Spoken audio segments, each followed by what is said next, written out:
But first, making a buzz right now, should parents spank?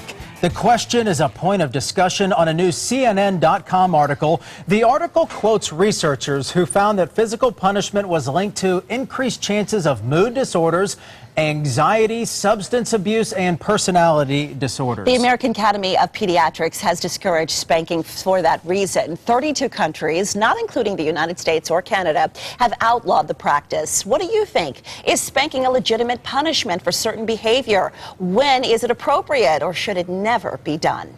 All right, joining us to discuss this topic and much more is today's guest, Andy Hill. He's a retired Phoenix police sergeant and now contributes to Fox News and CNN. Andy, thanks so much for joining us. Spanking, let's go right to it. Are you a fan of children being spanked? Well, that's a tough one to start with, but I can tell you that my daughter still remembers the only time that I spanked her when she was little.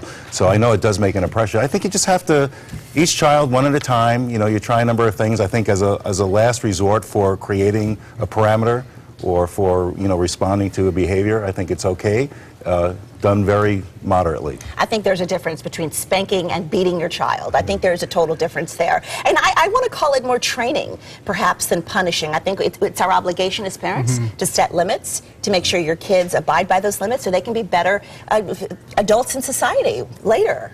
Yeah, it brings back a lot of stories, you know, when I'm a kid, all the images all about, you know, it was all talking with my friends was about, you know, how they got hit or spanked or however that was done. And I'm not a proponent of putting anything in your hand, but if you have to use your hand, it's got to be done very carefully. Our producer is getting on to me because I asked Andy, are you a fan of spanking? And he says, who's a fan of spanking? But anyway. But a lot of parents would argue that we should spank our children. A lot of parents, I know I was raised in a household where, you know, you spanked your kids. I got chased with a wooden spoon by my mom. Well, and then the threat of being spanked alone, I was spanked one time, and that was it. The rest, if it was a threat, if my parents threatened to spank me, I knew that it was serious. And if my mom threw my middle name in there. Yes, your whole name, your whole name. And I think that's the thing. I think we as parents really do need to set some guidelines so that we can give, and my girls know, the Mama Sue stink guy, that means straighten up. I mean, I don't want to deal with this. You know the rules. And, you know, a pop here and there, some parents would say that's okay. Yeah, I think that, you know, some kids never need it. They don't, and some do need it. You know, being a police officer, I'm sure that you've seen... I never spanked any suspect. They probably needed it quite a bit. But you've probably, on a serious note, seen this go way too far. Yeah. Oh, yeah. Obviously, there are just so many people out there that take everything too far these days. And it certainly is something that can be and rise to the level of child abuse, which is a Class 2 felony. So you have to really be careful. I think that it's a good topic to talk about, but every kid is different. That's true. And the researchers in Canada, this was a little alarming. They said they studied slapping, hitting, pushing, and shoving. I don't know if you should ever slap a child. Or shove them. Yeah, or push them. I mean, that... Touching the face, I think, is out of bounds, and you know, most behaviors are out of bounds. But I think there's a lot that we could do before we get to the spanking stage. If it's anything that's a reflection of losing your temper or your own anger is wrong. But if it's done in a manner where there is nothing else to do, and there's got to be some parameter set, and you know, you lay down the law, then it might be consideration.